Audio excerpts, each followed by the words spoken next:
আসমান, জমিনের সবকিছুর মালিক আল্লাহ। আর তাঁর আরশ, সৃষ্টিজগতের সবচেয়ে মহান সৃষ্টি। এই আরশ বহন করছেন বিশেষ কিছু ফেরেশতা, যাদের বলা হয় হামালাতুল আরশ।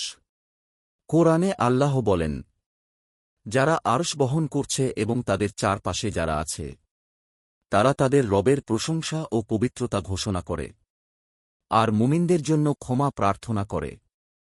সূরা গাফির। তারা শুধু আরশ বহনই করে না, আল্লাহর তাসবিহ করে, দোয়া করে আর মুমিনদের জন্য রহমত চায়। হাদিসে আসে, প্রত্যেক ফেরেশতার বিশালতা এত বেশি যে তার কাঁধ থেকে কানের দূরত্বই হাজার হাজার বছরের পথ। কিয়ামতের দিন যখন তারা আরশ বহন করে এগোবে, আসমান কেঁপে উঠবে, ফেরেশতারা বলবে, আল্লাহর জন্যই মহিমা, যিনি ছিলেন, আছেন, থাকবেন চিরকাল।